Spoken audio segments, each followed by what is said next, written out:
Landed by Ben Folds on XFM. I'm Ricky Gervais, Steve Merchant, Karl Pilkington. We've had a couple of emails, Rick, saying that there have been reports of people actually being killed by cows. Yeah. So it is actually quite a lucky escape for Karl and his family.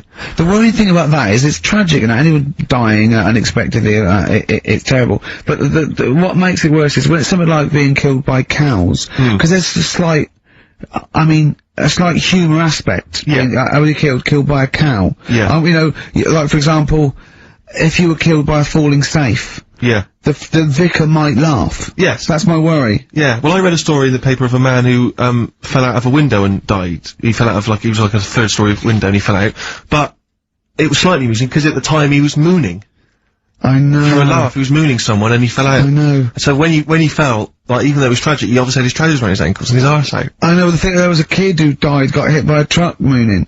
But you know, the worst thing about that is, it's not funny enough to be killed for. No. Mooning isn't funny enough. No, it's just not a good enough gag. Do you know what I mean?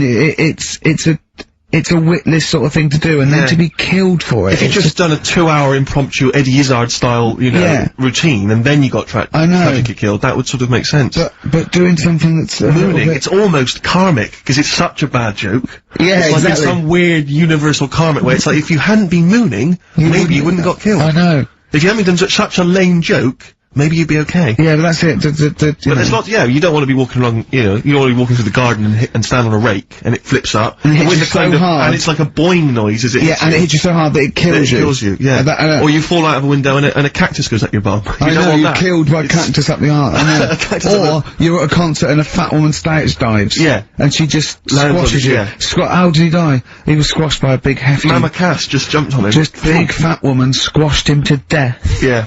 Tell you what. Yeah. Tell you what though. Right, talking of fat women. Go on. I'm not having a go, but did you see Michelle McManus on, Oh, no. Yeah. You are what you eat. What you eating? Girls allowed. It was unbelievable. No, but to be fair, you know, she did. Did you see her in her bikini one? Yeah, well, yes, but she was always a little bit... Yeah, but just a little bit.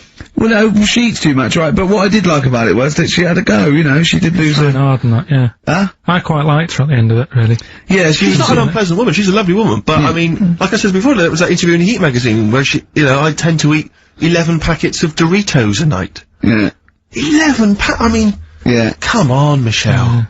That's too much, isn't it? Unless you're trying to win some kind of competition, like trying to find some kind of, you know, a golden ticket in one of the packets. There's no excuse. What could you possibly be trying to win to eat those every day? But it's not, it wasn't her who annoys me, it's that doctor in it, that woman, she does me head in. Yeah. I can't be doing with her the way, well, you know, she's not actually officially a doctor, is she? No, and her bedside manner's not very good either. No, it's like the fear tactic that I think you want a little bit of... And what does she look like? I mean, she doesn't look like the sort of peak of health. She's got that weird sort of witch-like crone face. It can't be good for you hanging about all that poo all the time. She's always delving into that every day. I used to be told, you know, don't mess about with dog poo because it can make you go blind. Yeah. She's constantly at it. Yeah, I know, yeah. Rubbing through it. And it annoys me the way it's like, you know, well, let's have a look at your poo, let's see if you're eating the wrong types of food.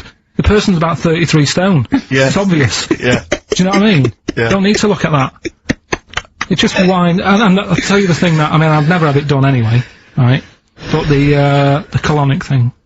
Did Michelle have that? I didn't see it. Yeah, she had that done. And they're showing it, she sat there sort of lying down. She's like, oh. But I don't understand why people have that done anyway, unless you are sort of bunged up. Yeah, or you've got a cactus up there.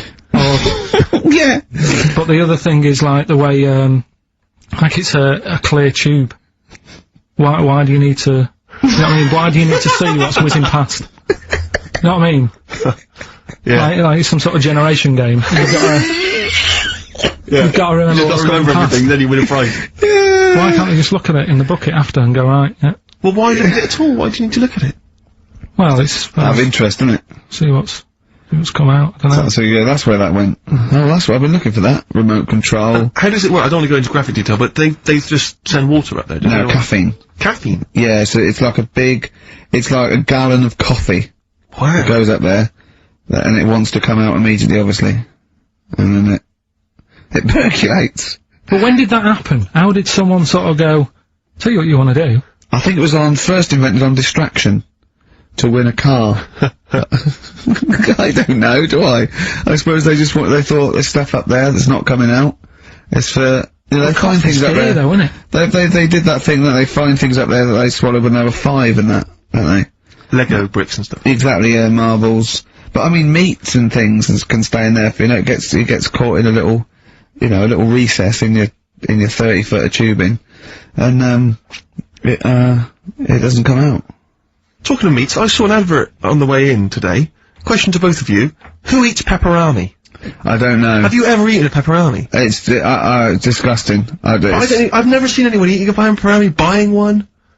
I've never heard anyone say, delicious pepperoni earlier. I don't associate it with anyone. I've never seen anyone eat when one. you think what is it, just sort of like, curdled, salty, it's sort of like, do you want to try a big long blood bogey? Yeah. I won't, no. It lasts forever. Oh, that's scary then. Yeah. You just keep it. Keep it under your couch. It'll be just as nice in a year's time. It does look like something you'd find down the back of the oven when you were cleaning out. One of those Gordon Ramsay documentaries. Yeah. Yeah, exactly. But, because I always associate, it's pepperonis, and it's the, those nutrition drinks, which are like it looks like a dog food tin. I think it's just called something like nutrition or Nutri drink or something. Oh, yeah. And you always see some empty ones on a brick wall near a council estate. Oh, right. Which I think the only people who eat them are homeless people. Oh, really? I thought you were going to say it's bodybuilders. No, it's because you buy these, you can see them in regular newsagents. It's not a bodybuilding I don't believe a homeless who's just got a quid, because who runs in and buys an isotonic Nutri No, drink. it's not isotonic, no, I think it's basically, if you don't want to eat a meal because you're too high on smack, it'll give you as much as you can possibly need, just to keep you alive until your next hit. And tell me, Steve, does the Special Brew do that? Or am I barking up the wrong tree with that? I don't know. They seem to be getting a lot of nutrition from Special Brew. The people who make Special Brew now, they've just resigned to the fact that it's only homeless people who are drinking it. It's like, well, we may as well just market it chiefly at them. What's the advertising? Takes the edge off when you can't find smack. Yeah. Are you trying to sleep on Tottenham Court Road? Oh, God! New Order, World, XFM 104.9 with Gervais, Steve Merchant, Karl Pilkington, and it's Knob News time. We're all very excited.